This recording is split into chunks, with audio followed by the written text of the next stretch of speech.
ಮೇಘನಾ ಅರಗಿಣಿ ಧಾರಾವಾಹಿಯಲ್ಲಿ ನಟಿಸಿ ಫೇಮಸ್ ಆದ ನಟಿ.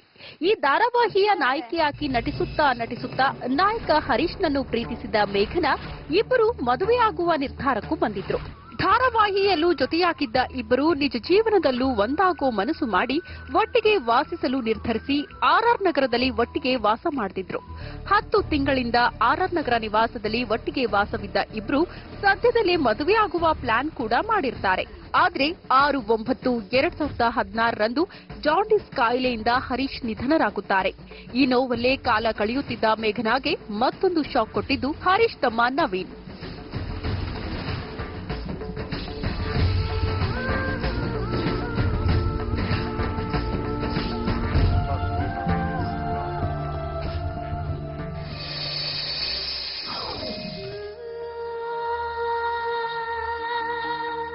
ಹೌದು, ಹರೀಶ್ ನಿಧನರಾದ ಮೇಲೆ ಹರೀಶ್ ಉಪಯೋಗಿಸುತ್ತಿದ್ದ ಕೆಲವು ವಸ್ತುಗಳು ಮೇಘನಾ ಮನೆಯಲ್ಲೇ ಇದ್ವು.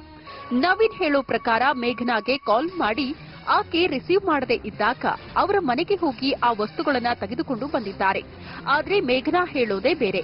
ಮಧ್ಯರಾತ್ರಿ ಮೇಘನಾ ಮತ್ತು ಅವರ ತಮ್ಮ ವಾಸವಾಗಿದ್ದ ಮನೆಯ ಬಳಿ ಹೋಗಿ ಜೋರಾಗಿ ಜಗಳ ಮಾಡಿದ ನವೀನ್ ಮತ್ತವರ ಸ್ನೇಹಿತರು ಮೇಘನಾಗೆ ಜೀವ ಬೆದರಿಕೆ ಹಾಕಿ ಅಲ್ಲಿದ್ದ ವಸ್ತುಗಳನ್ನ ಹೊತ್ತು ತಂದಿದ್ದಾರೆ.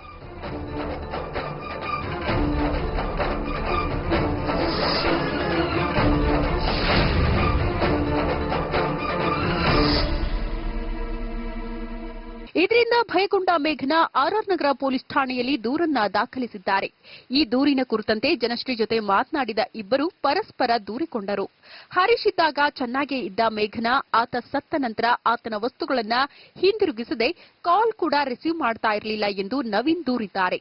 ತಮ್ಮ ಅಣ್ಣನ ವಸ್ತುಗಳನ್ನ ತೆಗೆದುಕೊಂಡು ಬರೋಕೆ ಅಂತ ಹೋಗಿದ್ದೇ ತಪ್ಪಾಯ್ತಾ? ಆ ವಸ್ತುಗಳನ್ನ ಪಡೆದುಕೊಂಡಿದ್ದಕ್ಕೆ ಮೇಘನಾ ದೂರು ನೀಡಿದ್ದಾರೆ ಎಂದು ನವೀನ್ ಆರೋಪ ಮಾಡಿದ್ದಾರೆ.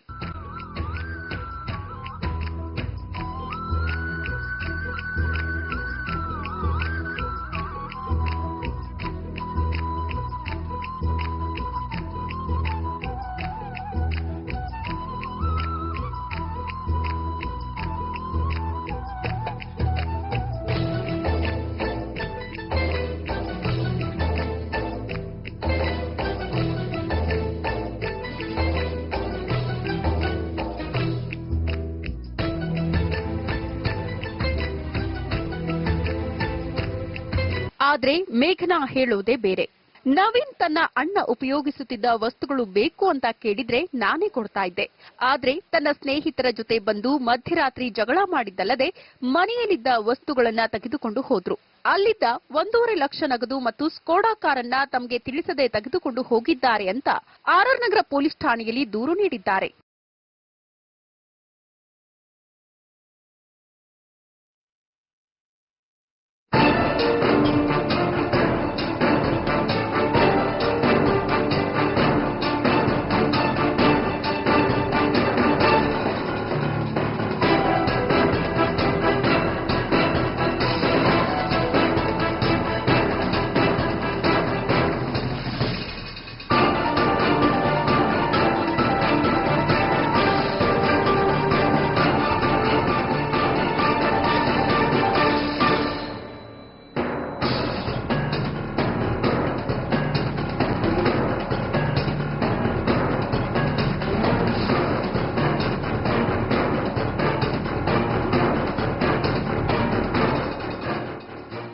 ನಿಮ್ಮ ಅಣ್ಣ, ನಿಮ್ಮ ಸಹೋದರ ವಿನೂತನ್ ಮತ್ತೆ ದರ್ಶನ್ ಅವ್ರಿಗೆ ಕಾಲ್ ಮಾಡಿದ್ದಾರೆ ಅಂತ ಹೇಳ್ತಾ ಇದಾರೆ. ನವೀನ್, ಕಾಲ್ ಮಾಡಿದ್ರಾ ನೀವು?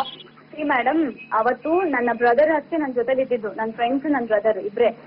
ಸೊ ಹಂಗಿದ್ದಾಗ ಅವತ್ತು ಅಷ್ಟೆಲ್ಲಾ ಮಾತಾಡಿದ್ರು ಅವ್ರಿಗೆ ಸಮಾಧಾನ ಮಾಡಿ, ನೀನು ಕಳ್ಕೊಂಡಿದ್ಯಾ, ನೋವಲ್ಲಿದೆ, ಅವಳು ಕಳ್ಕೊಂಡಿದ್ದಾಳೆ, ನೋವಲ್ಲಿದ್ದಾಳೆ, ಇದೆಲ್ಲ ಮಾಡೋದ್ ಸರಿಯಲ್ಲ ಅಂತ ಹೇಳಿ ಕಳ್ಸಿದ್ಮೇಲೆ ಸ್ಟೇಷನ್ ಹತ್ರ ಏನೋ ಅವ್ರಿಗೆ ರಾಂಗ್ ಆಗಿ ಮಾತಾಡಿದ್ರಂತೆ. ನಮ್ಮ ಅಣ್ಣ ಕಾಲ್ ಮಾಡ್ರ ಮ್ಯಾಟರ್ ನನ್ಗೆ ಗೊತ್ತಿಲ್ಲ.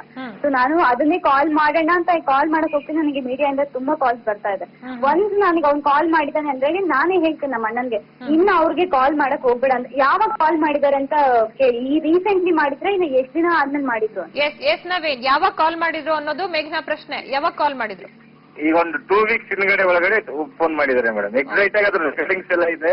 ಅದನ್ನ ನಾನು ಎಲ್ಲಿ ಸಬ್ಮಿಟ್ ಮಾಡ್ತೀನಿ ಅಂದ್ರೆ ಆರ್ಆರ್ ನಗರ ಪೊಲೀಸ್ ಸ್ಟೇಷನ್ ಅಲ್ಲಿ ಏನ್ ನಮ್ ಇಬ್ರಿಗೂ ರಾಜಿ ಮಾಡಿಸಿ ಕಳಿಸಿದ್ರು ಆ ಪೊಲೀಸ್ ಅವ್ರ ಮುಂದೆ ಇಡಕ್ ಇಷ್ಟಪಡ್ತೀನಿ ನಾನು. ಯಾಕಂದ್ರೆ ಫೋನ್ ಮಾಡಿ ಏನ್ ಹೇಳಿದ್ರು ನಿಮಗೆ? ಏನು ಬೆದರಿಕೆ ಹಾಕಿದ್ರ? ನಾರ್ಮಲ್ ಆಗಿ ಕಡಿಬೇಕು, ನಿಮಗೆ ಕಡಿಬೇಕು. ಅವತ್ತು ಸ್ಟೇಷನ್ ಆಗ ಏನು ಮಾಡ್ಕೊಳಕ್ ಆಗ್ಲಿಲ್ಲ, ನಮಗೆ ಸಮಾಧಾನ ಆಗಿಲ್ಲ, ಬರ್ರಿ ಸ್ಟ್ರೈಟ್ ಹೊಡೆದಾಡೋಣ, ಇಲ್ಲ ನೀವಿರ್ಬೇಕು ಇಲ್ಲ ನಾವಿರ್ಬೇಕು ಅನ್ನೋ ಮಾತುಗಳು. ಓಕೆ, ಅದಾದ ನಂತರ ಇದೆಲ್ಲ ಶುರುವಾಯ್ತಾ ಹೇಗೆ? ಸ್ಟೇಷನ್ ಎಲ್ಲ ರಾಜ್ಯ ಎಲ್ಲ ಆಗಿ ನಮ್ ಸಂಸ್ಥೆಗೆ ಅವ್ರು ಬರಲ್ಲ, ಅವ್ರ ಸಂಸ್ಥೆಗೆ ನಾವ್ ಬರಲ್ಲ ಅಂತ ಎಲ್ಲ ಲೆಟರ್ ಎಲ್ಲ ಬರ್ಸ್ಕೊಂಡ್ರೆ ಎಲ್ಲ ಆಯ್ತು. ಎಲ್ಲ ಮುಗಿದ್ಮೇಲೆ ನಮ್ ಪಾಡಿಗೆ ನಾವ್ ಸುಮ್ಮನಿದ್ಮೇಲೆ ಏನಕ್ಕೆ ಫೋನ್ ಮಾಡ್ಬೇಕಾಯ್ತು ಇವ್ರು? ಮತ್ತೆ ಮತ್ತೆ ಏನಕ್ಕೆ ಬೆದರಿಕೆ ಹಾಕ್ಬೇಕು? ಈಗ ಅವ್ಳು ಹೇಳ್ತಾಳೆ ನನ್ ಪ್ರಾಣಿಗೆ ಯಾರಾದ್ರೆ ಏನು ಅಂತ. ಯಾಕೆ ನಮ್ದೇನೋ ಜೀವ ಅಲ್ವಾ? ಖಂಡಿತ ಈಗ ಅವ್ರ ಸೇಫ್ಟಿ ಅವ್ರ ಹೆಂಗ್ ನೋಡ್ಕೊಂತಾರ, ನಮ್ ಸೇಫ್ಟಿ ನಾವು ಎಲ್ಲರಿಗಿರುತ್ತೆ ಸರ್. ಬ್ಯಾಕ್ ಗ್ರೌಂಡ್ ಎಲ್ಲರಿಗೂ ಇರುತ್ತೆ, ಯಾರಿಗೂ ಇರಲ್ಲ ಅಂತಲ್ಲ. ಎಲ್ಲರೂ ಸಿಂಗಲ್ ಆಗಿ ಅಡ್ಡಾಡ್ಬೇಕಾಗತ್ತೆ, ನಾನು ಸಿಂಗಲ್ ಆಗಿ ಅಡ್ಡಾಡ್ಬೇಕಾಗತ್ತೆ, ಅವಳು ಸಿಂಗಲ್ ಆಗಿ ಅಡ್ಡಾಡ್ಬೇಕಾಗತ್ತೆ. ಎಲ್ಲರೂ ಜೀವನೇ. ಸೊ ಎಲ್ಲ ಕ್ಲಿಯರ್ ಆದ್ಮೇಲೆ ಮತ್ತೇನೆ ಫೋನ್ ಮಾಡಿದ್ರು ಅವರು. ಎಸ್, ನಾರ್ಮಲ್ ಆಗಿ ಈಗ ನೀವು ಹರೀಶ್ ಅವರ ಸಹೋದರ ಆಗಿರುವಂತದ್ದು, ಮೇಘನಾ ಅವ್ರ ಜೊತೆ ಲಿವಿನ್ ಅಲ್ಲಿ ಇದ್ರು, ಆ ವಿಷಯ ನಿಮ್ಗೂ ಕೂಡ ಗೊತ್ತಾಗಿತ್ತು. ಇಂಥ ಸಮಯದಲ್ಲಿ ಯಾಕೆ ಜಗಳ ಶುರುವಾಯ್ತು ಅನ್ನೋಂಥದ್ದು? ಈಗ ಜಗಳ ಅಂತ ನಾನೇನು ಆಡೇ ಇಲ್ಲ.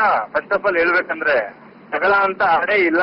ನಾನು ತಗೊಂಬಂದಿರೋದೇನು ಸಾಮಾನ್ ಅಷ್ಟೇ, ಅದ್ ಬಿಟ್ರೆ ಬೇರೆ ಏನು ನಾನು ಮಾಡೇ ಇಲ್ಲ, ಮಾತಾಡೂ ಇಲ್ಲ.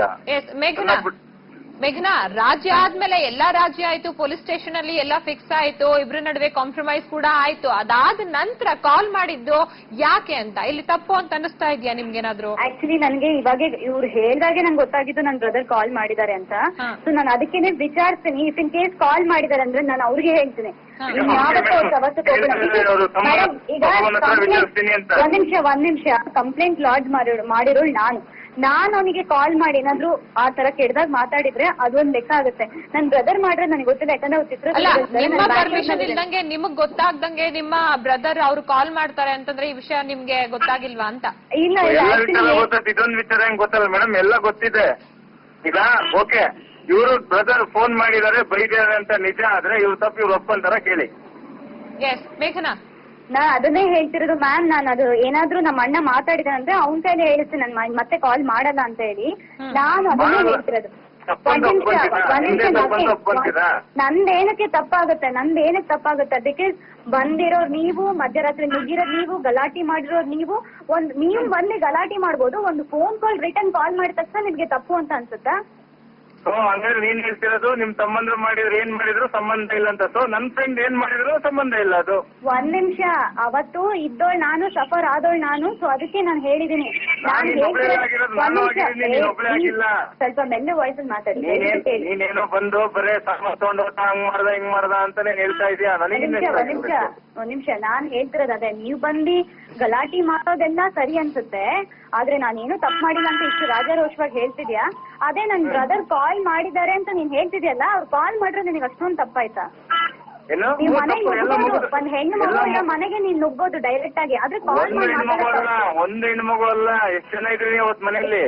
ಅವತ್ತು ಅದು ನನ್ನ ಮನೆ, ನಾನು ಒಬ್ಳೇ ಇರ್ತಿದ್ದು, ಯಾರು ನಿನ್ ಜೊತೆ ನಿನಗೆ ಗೊತ್ತಿತ್ತು ನವೀನ ಇದ್ದಾನೆ ಅಂತ, ಯಾಕಂದ್ರೆ ನೀನ್ ಕಾಲ್ ಮಾಡಿದ್ದೆ, ಬಟ್ ನೀನ್ ಕಾಲ್ ಮಾಡಿಲ್ಲ. ನವೀನ ಇದ್ದ ತಾನೆ, ನನಗೆ ಗೊತ್ತಿತ್ತು ತಾನೆ.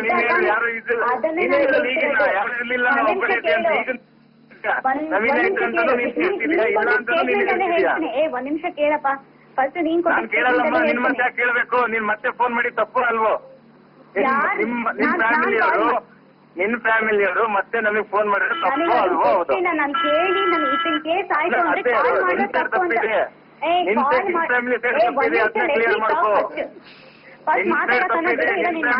ತಪ್ಪಿದೆ, ಅದನ್ನ ಕ್ಲಿಯರ್ ಮಾಡ್ಕೋ ಅಷ್ಟೇ. ಅದನ್ನೇ ಹೇಳ್ತೀರ ನೀನ್.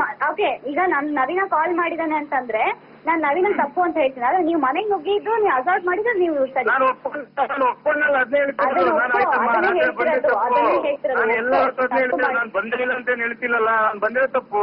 ನೀವ್ ಹೇಳ್ತಿದ್ಯಾ ನಾವು ಮನೆಗೆ ಹೋಗಿರೋದ್ ನಿಜ, ಸಾಮಾನ್ ತಂದಿರೋದ್ ನಿಜ, ಆದ್ರೆ ಅಸಾಲ್ಟ್ ಮಾಡಿರೋದ್ ಸುಳ್ಳು ಅಂತ. ಅದೇ ನಮಗ ಮನೆಗೆ ಬಂದಿದ್ಯಾ ಅಂದ್ರೆ ಅಸಾಲ್ಟ್ ಮಾಡಿರೋದು ಒಪ್ಕೊಂತೀನಲ್ಲ, ಏನ ಮಾಡಿದ್ ಬಿಲ್ ಒಪ್ಕೊಂತೀನಿ. ನೀವ್ ಒಪ್ಕೊಂಡ್ಯಪ್ಪ, ನೀವ್ ಯಾರು ಹೇಳೋರ್ ಕೇಳೋರಿಲ್ಲ. ನೀನ್ ಎಲ್ಲಾನು ಮಾಡಿಲ್ಲ ಅಂತಾನು ಹೇಳ್ತೀರಾ, ಮಾಡಿದೀನಿ ಅಂತ ಹೇಳ್ತೀರಾ.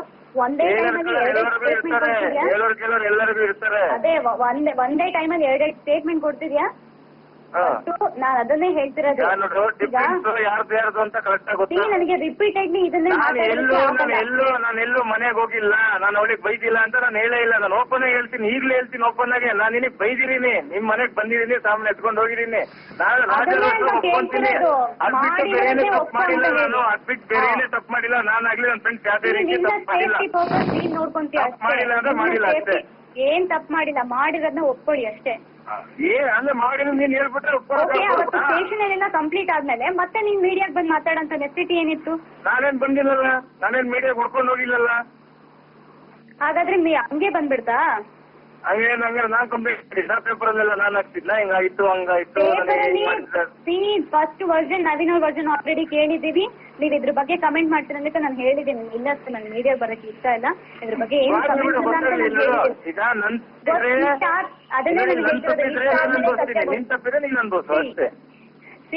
ಇಷ್ಟ ಆದ್ಮೇಲೆ ಸತ್ಯ ಗೊತ್ತಾಗಬೇಕು ಅಂತ ನಾನು ಮಾತಾಡ್ತಿದ್ದೇನೆ. ಸರ್ ಮೇಡಮ್ ಅವರೇ ಹೇಳಿ ನವೀನ್. ನೋಡಿ, ನಾನು ಓಪನ್ ಒಪ್ಕೊಂತಾ ಇದ್ದೀನಿ. ನಾನ್ ರಾತ್ರಿ ಹೋಗಿದ್ದೀನಿ, ನಾನ್ ಬೈದಿದ್ದೀನಿ.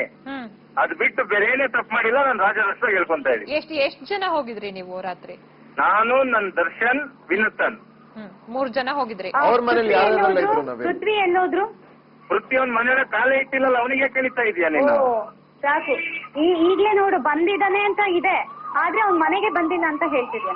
ನಿಮ್ ಮನೆಯೊಳಗೆ ಬಂದಿಲ್ಲಮ್ಮ. ರೋಡಲ್ಲಿ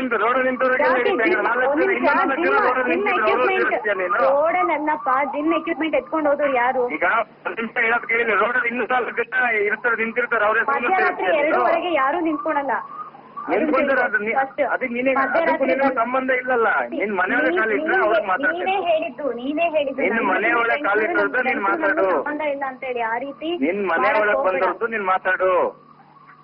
ಅದ ಮನೆ ಒಳಗ್ ಬಂದಿರೋದಕ್ಕೆ ಅಪ್ಪ ಹೇಳ್ತಿರೋದು. ಮನೆಯೊಳಗೆ ಪೃಥ್ವಿ ಬಂದಿಲ್ಲ.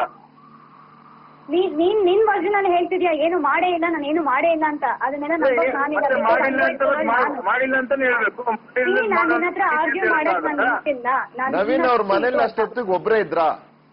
ನವೀನ್ ಮೇಘ್ನಾ ಅವ್ರು ಒಬ್ರೇ ಇದ್ರ ಅವತ್ತು ಮನೆಯಲ್ಲಿ? ಇಲ್ಲ, ಅವ್ರ ಜೊತೆ ಅವ್ರ ಅಣ್ಣ. ಇನ್ನೊಂದು ಮೇನ್ ವಿಷಯ ಏನ್ ಹೇಳ್ಬೇಕಂದ್ರೆ, ನಮ್ಮ ಫ್ಲಾಟ್ ವರೆಗೂ ಸಾಮಾನ ಶಿಫ್ಟ್ ಮಾಡಿದಾನೆ, ಜೊತೆಲಿ ಬಂದು. ಶಿಫ್ಟ್ ಮಾಡಿಲ್ಲ. ಕೇಳಿ, ಇದೆಯಲ್ಲ ಕೇಳಿ. ಈಗ ನಾನ್ ಇಷ್ಟು ವರ್ಷದಿಂದ ಹರೀಶನ್ ಜೊತೆ ಇದೀನಿ ಅಂದಾಗ ನನ್ ಗಾಡಿ ಇದೆಯೋ ಇಲ್ಲ ಅಂತ ನಿನಗೆ ಗೊತ್ತಿಲ್ವಾ? ಗಾಡಿ ಇದೆ ಅಂತ ನಿನಗೆ ಚೆನ್ನಾಗ್ ಗೊತ್ತಿದೆ. ನಿನ್ನ ಗಾಡಿಯಲ್ಲೇ ನಿಮ್ಮ ಅಣ್ಣ ನಮ್ ಫ್ಲಾಟ್ ವರೆಗೂ ಶಿಫ್ಟ್ ಮಾಡಿದಾನೆ.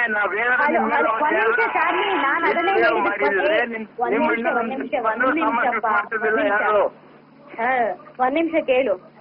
ಈಗ ನಾನ್ ಹೇಳಿದ್ದು ಅದೇ, ನಾನೇ ಸಾಮಾನ್ ಕೊಡ್ತೀನಿ ಅಂತ ರೆಡಿ ಆದಾಗ ಮಿಡ್ ನೈಟ್ ಅಲ್ಲಿ ಬಂದು ಆ ರೀತಿ ಬಿಹೇವ್ ಮಾಡಿ ನಿನ್ನ ಫ್ರೆಂಡ್ ನಂಗೆ ಅಜಾರ್ಟ್ ಮಾಡೋಂತ ನೆಸಿಟಿನೇ ಇರ್ಲಿಲ್ಲ. ಮಿಡ್ ನೈಟ್ ಬಂದು ಓಕೆ, ನಾವೇನು ಮಾಡಿಲ್ಲಲ್ಲ ಬೇರೆ ಏನು. ನೀನ್ ಹೆಂಗ್ ಹೇಳ್ತೀಯ? ಬಂದ್ರೆ ನಿಜ ಅಂತ ಹೇಳಿದ್ಮೇಲೆ ಮಾಡಿಲ್ಲ ಅಂತ ಅದ್ ಹೆಂಗ್ ಹೇಳ್ತಿದ್ಯಾ? ಅಯ್ಯ, ಮಾಡಿಲ್ಲದ ಅದ್ ಹೆಂಗ್ ಹೇಳ್ಕೊಳಕ್ಕಾಗುತ್ತೆ ಸುಮ್ನೆ? ಹಲೋ, ಈಗ ನೀನು ಒಪ್ಕೊಳ್ಳೇಬೇಕಾದ ಪರಿಸ್ಥಿತಿ ಇದೆ. ಬಿಕಾಸ್ ನೀನ್ ಬಂದಿದ್ಯಾ ಅನ್ನೋದಕ್ಕೆ ನಿನ್ಗೆ ಎಲ್ಲಿ ಸೇಫ್ಟಿ ಪರ್ಪಸ್ ಬೇಕೋ ಹಂಗೆ ಎಡಿಟ್ ಮಾಡ್ಕೊಂಡು ಮಾತಾಡ್ತಿದ್ಯಾ? ಅದನ್ನೆಲ್ಲ ನವೀನ್ ಅವ್ರೆ ಫಸ್ಟ್ ಏನ್ ಹೇಳಿದ್ರು ಇವರು? ನವೀನ್ ಅವ್ರು ಏನೂ ಮಾಡಿಲ್ಲ ಅಂತ ನಿಮ್ ಹತ್ರ ಹೇಳ್ತಾ ಇದ್ರು. ಕರೆಕ್ಟ್. ಹೌದು, ಹೇಳಿ. ಹೌದಾ? ಇವಾಗ ಏನ್ ಮಾಡ್ತಿದ್ಯಾ ಅಂತ ಇವಾಗ ಅದನ್ನೇ ಹೇಳಿದಪ್ಪ. ಏನ್ ಮಾಡ್ತಿದಾರ ಆಮೇಲೆ ಗೊತ್ತಾಗ್ತಿಲ್ಲ. ಸ್ಟೇಟ್ಮೆಂಟ್ಸ್ ಎಲ್ಲ ಕೊಡಲ್ಲ. ಬಿಕಾಸ್ ನಾನು ಮಾತಾಡ್ತಿರೋದು ಏನ್ ಹೇಳ್ತಿದ್ದೆ ಅದನ್ನೇ ಮಾತಾಡ್ತಿರೋದು. ನಿಮ್ಮ ಹತ್ರ ಸರ್ ಮನೆಗೆ ಹೋಗಿಲ್ಲ ಅಂತ ನಿಮ್ಮ ಹತ್ರ ಸುಳ್ಳು ಹೇಳಿದ್ನ? ಸೊ ನವೀನ್ ಅವರೇ ಅವತ್ತು ಮೇಘ್ನಾ ಅವ್ರ ಜೊತೆ ಅವ್ರ ಅಣ್ಣ ಯಾರು ನವೀನ್ ಅಂತ ಇದ್ರು. ನವೀನ್ ಇದ್ರು, ಹೇಳ್ತಾ ಇದ್ರ ನೀವು? ಹೌದು, ನಾನೇ ಹೇಳಿದ್ನಲ್ಲ ಇದರಂತ. ಓಕೆ ಮೇಘನಾ, ಆದ್ರೆ ನೀವ್ ಹೇಳಿದ್ರಿ ಬಂದಿದ್ದಾರೆ, ನಾನು ಒಬ್ಳೇ ಇದ್ದ ಮೇಲೆ ಬಂದು ಅವ್ರು ನನ್ ಮೇಲೆ ಹಲ್ಲೆ ಮಾಡಿರೋ ನೋಡಿ. ನಾನು ಒಬ್ಳೇ ಇದ್ದಾಳೆ ಅಂತ ಹೇಳಿ, ಒಬ್ಳೇ ಇದ್ದೆ ಅಂತ ಹೇಳಿಲ್ಲ. ಅವರು ಫಸ್ಟ್ ಹೇಳಿದಕ್ಕೂ ಇವಾಗ ನಿಮಗೆ ಡಿಫ್ರೆನ್ಸ್ ಗೊತ್ತಾಗ್ತಾ ಇದೆ. ನಾನು ಫಸ್ಟಿಗೆ ಯಾರೇ ಕೇಳಿದ್ರು ಒಂದೇ ಆನ್ಸರ್ ಒಂದು, ಯಾಕಂದ್ರೆ ನಾನು ಹೋಗಿದ್ದೆ, ನಾನು ಹೋಗ್ತಾ ಇದ್ದೀನಿ. ಎಕ್ಸ್ಕ್ಯೂಸ್ ಮೀ, ನಾನ್ ನಿನ್ ತರ ಸ್ಟೇಟ್ಮೆಂಟ್ ಕೊಟ್ಟಿಲ್ಲ. ಒಂದ್ ನಿಮಿಷ ಕೇಳು. ಚಿತ್ರದುರ್ಗದಿಂದ ಬ್ಯಾಂಗ್ಳೂರಿಗೆ ಬರ್ಬೇಕಾದ್ರೆ ನನ್ ಬ್ರದರ್ನ ನನ್ ಜೊತೆ ಬಂದಿದ್ದ. ಆಮೇಲೆ ನನ್ ಫ್ರೆಂಡ್ಸ್ ಚಂದು ಅಂತ, ನೀತು ಸಿಂಗ್ ಅಂತ ಇಬ್ರು ನನ್ ಜೊತೆನೇ ಇದ್ರು. ಆದ್ರೆ ಇವ್ನ್ ಹೇಳ್ತಿದ ನಾನ್ ಕಾಲೇ ಮಾಡಿಲ್ಲ, ಅವಳು ಪಿಕ್ಕೇ ಮಾಡಿಲ್ಲ ಅಂತ. ಅವಾಗ ಒಂದ್ ಮೈಂಡ್ ಇರುತ್ತೆ ಅಲ್ವಾ, ಒಬ್ಳೇ ಇರ್ತಾಳೆ, ಇವಾಗ ಹರೀಶ್ ಇಲ್ಲ ಅಂದ್ಮೇಲೆ ಒಬ್ಳೇ ಇರ್ತಾಳೆ ಅಂತ. ಅವಾಗ ಅವ್ಳು ಬರಕ್ ಎಷ್ಟು ಡೇರ್ನೆಸ್ ಇರುತ್ತೆ. ಅಲ್ಲ ಅವ್ರು ಬಂದಂತ ಸಂದರ್ಭದಲ್ಲಿ ನೀವು ಒಬ್ರೇ ಇರ್ಲಿಲ್ಲ ಅನ್ನೋದು ಇಲ್ಲಿ ಪ್ರೂವ್ ಆಗಿರುವಂತದ್ದು ಅಲ್ವಾ? ಮತ್ತೆ ನೀವು ಮತ್ತೆ ಒಬ್ಬ ವ್ಯಕ್ತಿ ಪೃಥ್ವಿ ಹೆಸರನ್ನ ಪ್ರಸ್ತಾಪ ಮಾಡ್ತಾನೆ ಇದೀರಾ ಪದೇ ಪದೇ. ಅವ್ರನ್ನ ನೀವು ನೋಡಿದ್ರ? ಅವರು ಕೂಡ ಮನೆ ಒಳಗಡೆ ಬಂದಿದ್ರ? ಅವರು ಕೂಡ ಅಸಾಲ್ಟ್ ಮಾಡಿದ್ರ ನಿಮ್ಮ? ಮೇಡಮ್ 4 ಜನ ಅಂತ ನಾನು ನೀಟಾಗಿ ಮೆನ್ಷನ್ ಮಾಡಿದ್ದೀನಿ ಕಂಪ್ಲೇಂಟ್ ಅಲ್ಲಿ. ಅಫ್ಕೋರ್ಸ್ ಅವ್ರು ಬಂದಿದ್ರಿಂದ ಹೇಳ್ತಿದ್ದೀನಿ ಹೊರತು ಬೇರೆ ಯಾರನ್ನೂ ಅಟ್ಯಾಚ್ ಮಾಡಕ್ಕಿಲ್ಲ. ಅವ್ರಿಗಿನ್ನ ತುಂಬಾ ಫ್ರೆಂಡ್ಸ್ ಇದೆ, ಅವ್ರದ್ದೆಲ್ಲ ಅಟ್ಯಾಚ್ ಮಾಡಿದ್ದಿಲ್ಲಲ್ವಾ? ಅವ್ರು ಯಾರು ಬಂದಿದ್ದಾರೋ ಅವ್ರದ್ದು ಮಾತ್ರ ನಾವ್ ಹೇಳ್ತಿರೋದು. ಅಲ್ಲಿ ಏನ್ ನಡೀತೋ ಅಷ್ಟೇನೆ ನಾವ್ ಮಾತಾಡ್ತಿರೋದು. Okay okay. ಸೊ ಮತ್ತೊಂದು ಕ್ವೆಶನ್ ನವೀನ್ ನಿಮ್ಗೆ. ಅವ್ರ ಅಣ್ಣ ಕಾಲ್ ಮಾಡಿದ್ದಾರೆ. ಓಕೆ, ಅವ್ರ ಅಣ್ಣ ಕಾಲ್ ಮಾಡಿದ್ದಕ್ಕೆ ನೀವು ಮೇಘ್ನಾ ಮನೆಗ್ ಹೋಗಿ ಈ ರೀತಿ ಮಾಡಿದ್ದು ಸರಿ ಅಂತ ಅನಿಸ್ತಿದ್ಯಾ? ನಾವೇನು ಮಾಡೇ ಇಲ್ಲಲ್ಲ ಮೇಡಮ್, ಏನ್ ಮಾಡಿದೀವಿ ಅಂತ ಹೇಳ್ತಾ ಇದೀರ? ಅಲ್ಲ, ಅವ್ರ ಬಿಲಾಂಗಿಂಗ್ಸ್ ಅನ್ನ ತಗೊಂಡ್ ಬಂದಿರೋಂಥದ್ದು ಅಷ್ಟು ರಾತ್ರಿನಲ್ಲಿ ನೀವು ಹೋಗುವಂತ ಮಾಡ್ತಾ ಇರೋ ಸುಮ್ನೆ ನನಗೆ ಹಂಗ್ ಮಾಡ್ಬಿಟ್ರು ಹಿಂಗ್ ಮಾಡ್ಬಿಟ್ರು ಅಂತ ಮಾಡ್ತೀರ. ನಂಗೆ ಏನಾದ್ರು ಮಾಡಿದ್ರೆ ಸ್ಟೇಷನ್ ಆಗಿ ವಾಪಸ್ ಕಳಿಸ್ತಾ ಇದ್ರ ನಮಗೆ? ಅಲ್ಲಲ್ಲ, ಈ ಜನರಲ್ ಆಗಿ ಥಿಂಕ್ ಮಾಡಿ, ಹೆಣ್ಮಗು ಓಕೆ, ಅವ್ರ ಜೊತೆ ಯಾರು ಇರ್ತಾರೋ ಬಿಡ್ತಾರೋ ಅದೆಲ್ಲ ಓಕೆ, ರಾತ್ರಿ ಅಷ್ಟೊತ್ತಲ್ಲಿ ನೀವು ಆ ರೀತಿಯಾಗಿ ಹೋಗಿದ್ದು ಸರಿನಾ ಅಂತ? ಬೆಳಗ್ಗೆ ಹೋಗಿ ನೀವು ಅವ್ರು ಏನಿದ್ರು ನೀವು ಕ್ಲಾರಿಫೈ ಮಾಡ್ಕೊಳ್ಬಹುದಿತ್ತಲ್ವಾ? ನನಗೆ ಇರೋಬರೋ ಕೆಲಸ ಎಲ್ಲ ಬಿಟ್ಟು ಹೋಗೋನೇನ್ ಮೇಡಮ್? ನನ್ ದಿನ ಅವ್ರ ಹಿಂದೆ ತಿರ್ಗೋಣ? ರಾತ್ರಿ ಕೆಲಸ ಇರಲ್ವಾ ನಿಮಗೆ? ಅದಕ್ಕೆ ಅಂತಾನೆ ರಾತ್ರಿ ಹೋಗಿದ್ರಾ ನೀವು? ಅದಕ್ಕೆ ಅಂತಾನೆ ಇವ್ರು ಆಟ ಆಡಿಸ್ತಾ ಇದಾರೆ ಅಂತ ನನಗೆ ಗೊತ್ತಿತ್ತು. ರಾತ್ರಿಗೂ ಒಂದು ಲಿಮಿಟ್ ಇರುತ್ತೆ ಮ್ಯಾಮ್. 9 o'clock ಇದೆ, 10 o'clock ಇದೆ. ಅದು ಬಿಟ್ಟು ಮಿಡ್ ನೈಟ್ ಅಲ್ಲಿ ಬರುವಂತ ನೆಸೆಸಿಟಿ ಇರ್ಲಿಲ್ಲ. ಈಗ ಫಸ್ಟ್ ಆಫ್ ಆಲ್ ಇವ್ರು 11% ಅಲ್ಲ ಮೇಡಮ್, ನಮ್ಮ ಅಣ್ಣನ ಜೊತೆ ಇದ್ದಳು. ಐ ಮೀನ್ ಅಂದ್ರೆ ಅದಕ್ಕೆ ಲೆಕ್ಕ ಬರ್ತಾಳೆ. ಸೊ ಆ ಗ್ಯಾರಂಟಿ ಮೇಲೆ ನೋಡಿ. ಒಂದ್ ನಿಮಿಷ, ಈ ಮಾತು ಇವಾಗ ಹೇಳ್ತಾ ಇದೀಯ, ಅದನ್ನ ಅವತ್ತು ನಡ್ಕೋಬೇಕಾದ್ರೂ ಅದೇ ವೇ ಅಲ್ಲಿ ಇದ್ದಿದ್ರೆ ತುಂಬಾ ಚೆನ್ನಾಗಿರೋದು. ಯಾವಾಗ ನಡ್ಕೋಬೇಕಿತ್ತು ಮೇಘನಾ? ಬೇರೆ ಏನಿಲ್ಲ ಇಲ್ಲಿ ಅಂತ. ಮೇಘನಾ, ನೀವು ಕೇಳಿದ್ರಿ ಈ ವಿಷಯನ ಇವಾಗ ಹೇಳ್ತಾ ಇದ್ಯಾ? ಅವಾಗ್ಲೇ ನಡ್ಕೋಬಹುದಿತ್ತಲ್ವಾ ಅಂತ? ಯಾವಾಗ? ಅದೇ ಅವತ್ತು ಬಂದ್ ಗಲಾಟೆ ಮಾಡಿದ್ನಲ್ವಾ, ಅವತ್ತೇ ಅದೇ ರೀತಿ ನನ್ನ ಅತ್ತಿಗೆ ಅಂತ ಹೇಳಿ ಏನ್ ಮನ್ಸಲ್ಲಿ ಭಾವಿಸ್ತಾ ಇದ್ದಾನಲ್ವಾ, ಅದೇ ರೀತಿ ವೇ ಆಫ್ ಟಾಕ್ ಅಲ್ಲಿ ಮಾತಾಡಿ, ಏಕವಚನದಲ್ಲೆಲ್ಲ ಮಾತಾಡಿದ್ನಲ್ಲ ನನಗೆ, ಅದೇ ರೀತಿ ಮಾತಾಡಿ ಅವ್ನ ಫ್ರೆಂಡ್ ಅಸಾಲ್ಟ್ ಮಾಡಿದ್ರು. ಏನು ಮಾತಾಡಿಲ್ಲ, ಏನು ಬಿದ್ದಿಲ್ಲ ಅಂತ ಹೇಳಿ ಈಗ ಅಲ್ಲೇ ಮತ್ತೆ ಅದೇ ನೀವು ಅದಕ್ಕೆ ತರ ಅಂತೇಳಿ ಹೇಳಿದ್ರಿ. ಆದ್ರೆ ಈಗ ಮಾತನಾಡ್ತಾ ಇರೋದು ನೋಡ್ತಾ ಇದ್ರೆ ಅದಕ್ಕೆ ತರ ಗೌರವ ಕೊಟ್ಟು ಮಾತನಾಡ್ತಾ ಇದ್ರ ಅಂತ ಅನ್ನಿಸ್ತಾ ಇಲ್ವಲ್ಲ? ಏನ್ ಮೇಡಮ್? ಅಲ್ಲ, ನೀವ್ ಅದಕ್ಕೆ ತರ ನಮ್ಮ ಅಣ್ಣನ ಜೊತೆ ಇದ್ರು. ಗೌರವನೇ ಹೋಗ್ಬಿಡಿದಲ್ಲ ಮೇಡಮ್, ಉಳಿಸ್ಕೊಂಡಿಲ್ಲ. ಇಷ್ಟೆಲ್ಲ ಮಾಡಿದ್ಮೇಲೆ ಯಾರು ಗೌರವ ಕೊಡ್ತಾರೆ? ಯಾರು ಉಳಿಸ್ಕೊಳ್ಳಿಲ್ಲ ಹರೀಶ್ನ? ಹೇಳಿ ನೀವೀಗ. ಏನ್ ಹೇಳಿ? ಹರೀಶ್ನ ಉಳಿಸ್ಕೊಳ್ದೇ ಇರೋದಕ್ಕೆ ಕಾರಣ ಯಾರು ಅಂತ? ಮೇಡಮ್, ಈಗ ನಾನು ಇರ್ಬೋದು, ಅವಳು ಇರ್ಬೋದು. ಇಲ್ಲಿ ಅದು ಬರ್ತಾ ಇಲ್ಲ ಪ್ರಶ್ನೆ. ಎಲ್ಲರೂ ಕಷ್ಟ, ಅವಳು ಕಷ್ಟಪಟ್ಟಿದ್ದಾಳೆ, ನಾನೇನು ಅವಳು ನೋಡ್ಕೊಂಡಿಲ್ಲ ಅಂತಾನು ಹೇಳ್ತಾ ಇದ್ದಾರೆ. ಆದ್ರೆ ಇಲ್ದಿರೋದು ವಿಷಯಗಳೆಲ್ಲ ಹೇಳ್ತಾರ ಸುಳ್ಳು ಅಂತ ಹೇಳ್ತಾರೆ ಅವಳು. ಅವ್ರ ಫ್ರೆಂಡ್ಸ್ ಹೇಳ್ತಾರೆ ನಾನು ಏನು ನೋಡ್ಕೊಂಡೇ ಇಲ್ಲ ಅಂತ. ಸೊ ಇವನು ನಮ್ಮ ಚಾರ್ಲಿ ಹೇಳ್ತಾನೆ ನೋಡ್ಕೊಂಡಿದ್ದಾಳೆ ಅಂತ. ಸೊ ಒಂದೇ ಕಡೆ ಎರಡೆರಡು ಮಾತು ಹೇಳ್ತಿದ್ದಾರೆ. ಬಟ್ ದೇವ್ರಿಗೆ ಗೊತ್ತಿರುತ್ತೆ ನನ್ ಯಾರು ನೋಡಿದ್ದಾರೆ ಯಾರು ಇಲ್ಲ ಅಂತ. ಬಿಕಾಸ್ ವಿಕ್ಟೋರಿಯಾ ಹಾಸ್ಪಿಟಲ್ ಪ್ರತಿ ಕಾರ್ನರ್ ಅಲ್ಲೂ CCTV ಇರುತ್ತೆ. ಯಾರಿದ್ರು ಯಾರು ನೋಡಿದ್ರು ಅಂತ ಎಲ್ಲಾನು ನೋಡಿರ್ತಾರೆ. ಸೊ ನನಗೆ ಹರೀಶ್ ಮೇಲೆ ಇಷ್ಟೊಂದು ಮಾಡಿ ಅವ್ನ ಮರ್ಯಾದೆ ಇಷ್ಟು ಹೋಗುತ್ತೆ ಅಂತ ನಾನು ಎಕ್ಸ್ಪೆಕ್ಟೇ ಮಾಡಿರ್ಲಿಲ್ಲ. ಇವಾಗ್ಲೂ ಇಷ್ಟೆಲ್ಲ ಗೊತ್ತಿದ್ರೆ ಹೋದ್ರೆ ಹೋಗ್ಲಿ ಅಂತ ಹೇಳಿ ನಾನು ಸುಮ್ನೆ ಆಗ್ಬಿಡ್ತದೆ. ಇಷ್ಟು ಮೀಡಿಯಾಗೆಲ್ಲ ತಗೊಂಬಂದ್ ಹರೀಶ್ ಮರ್ಯಾದೆ ತೆಗಿತಾರೆ ಅಂತ ನಾನು ಅನ್ಕೊಂಡಿರ್ಲಿಲ್ಲ. ಒಂದ್ ಮನೆಯಲ್ಲಿ ಸಾವಾಗಿದೆ, ಹರೀಶ್ ಇಬ್ರಿಗೂ ಕೂಡ ತೀರ್ಕೊಂಡಿದ್ದಾರೆ.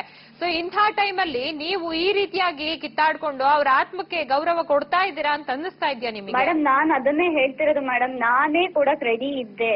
ಸೊ ಹಂಗಿದ್ದಾಗ ಒಬ್ಬ ಅತ್ತಿಗೆ ಅಂತ ಮರ್ಯಾದೆ ಕೊಡ್ತಿದೀನಿ ಅಂತ ಹೇಳಿದ್ನಲ್ವಾ, ಅವತ್ತು ಅವ್ನ್ ದರ್ಶನ್ ಅಷ್ಟೆಲ್ಲ ಮಾತಾಡಿ ಅವ್ನ್ ಅಜಾರ್ಡ್ ಮಾಡ್ಬೇಕಾದ್ರೆ ಒಂದೊಂದ್ ಮಾತು ತಡಿಬೋದಾಗಿತ್ತಲ್ಲ. ಅಷ್ಟ್ ಅತ್ತಿಗೆ ಅನ್ನೋ ಬೆಲೆ ಇದ್ದಿದ್ರೆ. ಯಾವ್ದೋ ಇಲ್ಲ, ಈಗ ಕ್ರಿಯೇಟ್ ಮಾಡ್ಕೊಂಡ್ ಮಾತಾಡಿದ್ರೆ 1000 ಮಾತಾಡ್ಬೋದು.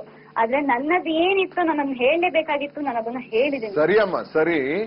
ಈಗ ಅವತ್ತು ನಡೀತು, ಆ ಮೂಮೆಂಟ್ ಆಗಿತ್ತು. ಪಾಪ ಹರೀಶ್ ಅವ್ರನ್ನ ಕಳ್ಕೊಂಡಿರೋ ದುಃಖ ಇಬ್ರಲ್ಲಿ ಇತ್ತು. ಏನೋ ಘಟನೆ ನಡೆದೋಯ್ತು, ಕಂಪ್ಲೇಂಟ್ ಲಾಡ್ಜ್ ಆಯ್ತು, ಅಲ್ಲಿ ಒಂದು ಸೆಟಲ್ಮೆಂಟ್ ಅಂತ ಆಯ್ತು. ಬಂದಾದ್ಮೇಲೆ ಈಗ ಮತ್ತೆ ಒಬ್ರಿಗೊಬ್ರಿಗೆ ಫೋನ್ ಮಾಡ್ಕೊಂಡು ಥ್ರೆಟ್ ಕೊಡೋದು, ಹರೀಶ್ ವಿಷಯದಲ್ಲಿ ಗಲಾಟೆ ಎತ್ಕೊಳ್ಳೋದು ಎಷ್ಟು ಮಟ್ಟಿಗೆ ಸರಿ? ನಾನ್ ಅದನ್ನೇ ಹೇಳ್ತಿರೋದು. ನಾನಂತೂ ನನ್ನ ಕಡೆ ಒಂದು ಕಾಲ್ ಲಿಸ್ಟ್ ತೆಗೆಸ್ಕೊಂಡ್ಲಿ, ನನ್ನ ಫೋನಿಂದ ಒಂದು ಕಾಲ್ ಹೋಗ್ಲಿ. ನಿಮ್ಮಲ್ಲಮ್ಮ, ನಿಮ್ಮ ಕಡೆಯವರಾಗಿರ್ಬೋದು. ಈಗ ಒಂದ್ಸರ್ತಿ ಒಂದು ಲಾ ಪ್ರಕಾರ ನಿಮಗೆ ಒಂದು ಜಡ್ಜ್ಮೆಂಟ್ ಸಿಕ್ಕಾದ್ಮೇಲೆ, ಒಂದು ಸೆಟಲ್ಮೆಂಟ್ ಆದ್ಮೇಲೆ ಮತ್ತೆ ಒಬ್ರು ವಿಚಾರಕ್ಕೆ ಹೋಗ್ಬಾರ್ದು. ನಮ್ಮ ಪ್ರಕಾರ ನೀವಾಗಿರ್ಬೋದು, ನಿಮಗೆ ಸಂಬಂಧಪಟ್ಟಿರೋರು ಆಗಿರ್ಬೋದು, ಈ ವಿಚಾರದಲ್ಲಿ ತಲೆ ಹಾಕಬಾರ್ದು. ಹೌದಾ? ಅಂದಿದ್ರೆ ನಾನು ಹೇಳ್ತೀನಿ ಅವನಿಗೆ, ನಿಜವಾಗ್ಲೂ ನಾನೇ ಹೇಳ್ತೀನಿ. ಬಿಕಾಸ್ ನನಗೆ ಹಂಗೆಲ್ಲ ಇವ್ರಿಗೆಲ್ಲ ಮಾಡ್ಬೇಕು ಅನ್ನೋದಕ್ಕೆ ಇವ್ರು ಯಾರು ನನಗೆ ದ್ವೇಷ ಸಾಧಿಸುವಂತ ವ್ಯಕ್ತಿಗಳು ಅಲ್ಲ. ನಂಗೆ ಅದು ಬೇಕಾಗೂ ಇಲ್ಲ. Because I have a lot of work to do. ಹಾಗಾದ್ರೆ ಇವತ್ತು ಈ ವಿಚಾರ ಏನಕ್ಕೆ ಬಂತು ನನಗೆ ಗೊತ್ತಿಲ್ಲ ಸರ್. ನವೀನ್ ಅವರಿಗೆ ಯಾಕೆ ಕಾಲ್ ಬಂತು? ಯಾರು ಕಾಲ್ ಮಾಡಿದ್ದಾರೆ? ಯಾರು ಕಾಲ್ ಮಾಡಿಲ್ಲ ಇವತ್ತು. ಇವತ್ತಲ್ಲ ಪ್ರೀವಿಯಸ್ಲಿ ನಿಮ್ಮ ಅಣ್ಣ ಕಾಲ್ ಮಾಡಿದ್ರಲ್ವಾ, ಅದ್ರ ಬಗ್ಗೆ ಪ್ರಸ್ತಾಪ ಆಗ್ತಾ ಇರೋದು. ಓಕೆ, ಅದನ್ನೇ ನನಗೆ ಗೊತ್ತಿಲ್ಲ. ಅವ್ರು 2 ವೀಕ್ ಮುಂಚೆ ಅಂತ ಹೇಳ್ತಿದ್ದಾರೆ. ಸೊ 2 ವೀಕ್ ಮುಂಚೆ ಅಂತಂದ್ರೆ ನಾನು ಕೇಳಲೇಬೇಕು ನಾನು, ಯಾಕಂದ್ರೆ ಬ್ಯಾಂಗ್ಳೂರ್ನಲ್ಲಿ ಅವತ್ತಿಂದ ಶೂಟಿಂಗ್ ಬಿಸಿ ಇದ್ದೀನಿ. ಯಾಕಂದ್ರೆ ಇಷ್ಟು ದಿನ ಮಾಡಿದ್ರೆ ನಾನು ಆ ಶೂಟಿಂಗ್ ನಲ್ಲಿ ಇರೋದ್ರಿಂದ ನನಗೆ ಗೊತ್ತಿಲ್ಲ. ನಾನು ವಿಚಾರಿಸ್ತೀನಿ. ಇಫ್ ಇನ್ ಕೇಸ್ ಆಗಿತ್ತು ಅಂದ್ರೆ ನಾನೇ ಹೇಳ್ತೀನಿ. ಅಲ್ಲಮ್ಮ, ಈ ರೀತಿ ಸ್ಟೇಷನ್ ಅಲ್ಲಿ ನಿಮಗೆ ಸೆಟಲ್ಮೆಂಟ್ ಆಗಿರೋದು ಗೊತ್ತಿರ್ಲಿಲ್ವಾ ನಿಮ್ ಮನೆಯವ್ರಿಗೆ? ಒಬ್ರು ತಂಟೆಗೆ ಹೋಗ್ಬಾರ್ದು, ಯಾಕಂದ್ರೆ ಅವತ್ತು ನೀವು ಹೇಳಿದ ಪ್ರಕಾರ ಅವತ್ತು ನವೀನ್ ಅವ್ರು ನಿಮ್ ಜೊತೆ ಇದ್ರು. ಹೌದು, ಅವತ್ತು ನೀವು ಕಂಪ್ಲೇಂಟ್ ಲಾಂಚ್ ಮಾಡಿದ್ದು ಗೊತ್ತಿರ್ಲಿಲ್ವಾ ನವೀನ್ ಅವ್ರಿಗೆ? ಎಲ್ಲ ಗೊತ್ತಿತ್ತು ಸರ್. ಗೊತ್ತಿದ್ದು ಸೆಟಲ್ಮೆಂಟ್ ಆದ್ಮೇಲೇನು ಏನಕ್ಕೆ ಫೋನ್ ಮಾಡಿದ್ರು ಅವರು? ಒಂದ್ ನಿಮಿಷ, ಪೊಲೀಸ್ ಸ್ಟೇಷನ್ ಅಲ್ಲಿ ನನಗೆ ಕಂಪ್ಲೀಟ್ ಸೆಟಲ್ಮೆಂಟ್ ಆಗ್ಲಿಲ್ಲ. ಓನ್ಲಿ NCR ತರ ಬರ್ಸ್ಕೊಂಡ್ ಕಳ್ಸಿದ್ರು. ಅದ್ರಲ್ಲಿ ನಾನ್ ಬರ್ದಿ ಕೊಟ್ಟು ಬಂದಿದ್ದೆ. ಓಕೆ, ನನಗೆ ಫರ್ದರ್ ಏನೇ ಆದ್ರೂ ಇವರೇ ಕಾರಣ ಆಗಿರ್ತಾರಂತ. ಇವ್ರೇನ್ ಬರ್ಕೊಟ್ಟಿದ್ರು, ನಾನು ಏನದು ಹಿಂಗ್ ಹೋಗಿದ್ವಿ ಮನೆಗೆ, ಮಧ್ಯರಾತ್ರಿ ನುಗ್ಗಿದ್ವಿ, ಹಿಂಗೆಲ್ಲ ತಗೊಂಡ್ ಬಂದ್ವಿ. ಆದ್ರೆ ನಾವ್ ಅವಳಿಗೆ ಯಾವ ಕಿರುಕುಳನು ಕೊಟ್ಟಿಲ್ಲ. ಫರ್ದರ್ ನಮ್ ಕಡೆಯಿಂದ ಯಾವ ಪ್ರಾಬ್ಲಮ್ ಆಗಲ್ಲ ಅಂತ ಬರ್ಕೊಟ್ ಬಂದಿದ್ರು. ಸೊ ನೆಕ್ಸ್ಟ್ ಇವ್ರಿಗೆ ಏನಾದ್ರು ಆದ್ರೆ ಜವಾಬ್ದಾರರು ಅವ್ರು ಆಗೋದಿಲ್ಲ ಅನ್ನೋಂಥದ್ದು ಕೂಡ ಬರ್ಕೊಟ್ಟಿದ್ರು. ನಾವು ಅವ್ರ ಸುದ್ದಿಗೆ ಹೋಗೋದಿಲ್ಲ, ಇವ್ರು ನಮ್ ಸುದ್ದಿಗೆ ಬರಬಾರ್ದು ಅನ್ನೋಂಥದ್ದು ಕೂಡ ಬರ್ದಿತ್ತು ಅಂತ ಹೇಳುವಂತದ್ದು.